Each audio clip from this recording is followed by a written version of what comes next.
Hello friends, आप लोग कैसे हैं? उम्मीद करते हैं आप लोग ठीक होंगे, आप लोग हेल्दी होंगे। फ्रेंड्स, आज एक क्वेश्चन किया गया है कि हमारी बॉडी की इम्यूनिटी किस तरह से बढ़ सकती है, किस तरह से हमारी बॉडी की जो इम्यूनिटी है वो इम्प्रूव हो सकती है, स्ट्रांग हो सकती है। तो हमारी बॉडी की जो इम्यूनिटी है, इम्यूनिटी का मतलब ये होता है कि रोग प्रतिरोधक क्षमता। मतलब ये कि हमारी बॉडी में जो बाहर से अटैक माइक्रोब्स जो अटैक करते हैं, फिर वो हमारी बॉडी को बीमार करते हैं, हमारी बॉडी में जो बीमारियां फैलाते हैं, तो उसके अगेंस्ट जो हमारी बॉडी की लड़ने की क्षमता होती है उसी को इम्यूनिटी कहा जाता है। तो वो किस तरह से डेवलप हो सकती है, ये क्वेश्चन किया गया है। तो सबसे पहला तरीका तो एक तो ये है कि हम वैक्सीन का यूज़ करें। जो भी बीमारी के अगेंस्ट हमें फाइट करना है, हमारी बॉडी को, हमारी बॉडी की इम्यूनिटी को स्ट्रांग करना है, तो वो वैक्सीन हम लें। तो वैक्सीन में क्या होता है, वैक्सीन में वही माइक्रोब्स होते हैं जो हमें बीमारी फैलाते हैं। वो माइक्रोब्स या तो डेड होते हैं या फिर उनको वीक कर दिया जाता है। इस फॉर्म में वो माइक्रोब्स होते हैं और हमारी बॉडी में वो इंजेक्ट किया जाता है या फिर ओरल दिया जाता है। तो उससे फिर क्या होता है कि वो जब माइक्रोब्स हमारी बॉडी में आते हैं तो उन माइक्रोब्स से फाइट करने के लिए, उन माइक्रोब्स के अगेंस्ट हमारी बॉडी में, हमारे जिस्म में एंटीबॉडीज़ बन जाती हैं। और जब वो एंटीबॉडीज़ बन जाती हैं तो फिर क्या होता है कि जब कभी रियल में वो माइक्रोब्स हम पर अटैक करते हैं जो कि हमें बीमार कर सकते हैं, तब उनके अगेंस्ट वो एंटीबॉडीज़ काम आती है। और इससे क्या होता है कि हमारी बॉडी की जो इम्यूनिटी है वो बढ़ती है। मतलब रोग को एक तरह से जो उसको रोकने की क्षमता है, रोगों के अगेंस्ट जो इन्फेक्शन के अगेंस्ट फाइट करने की हमारी बॉडी की जो ताकत है वो बढ़ती है।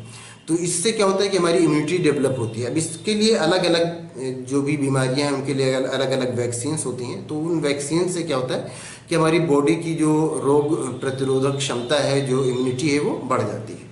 तो एक तो ये तरीका हुआ कि हम वैक्सीन का यूज़ करें, तो उससे हमारी बॉडी की इम्यूनिटी बढ़ जाएगी। और एक तरीका ये भी होता है कि हम अपनी बॉडी को हेल्दी रखें, हम हेल्दी फूड लें, हम साफ़ सुथरा रहें।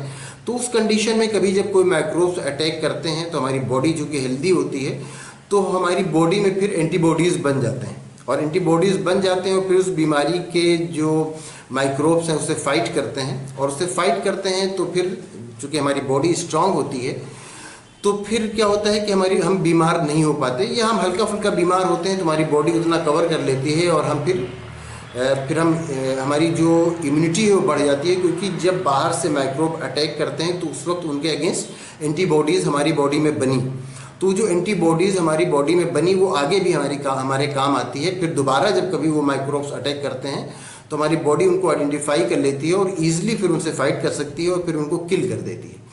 तो जो बीमारियों से लड़ने की क्षमता है वो बढ़ जाती है।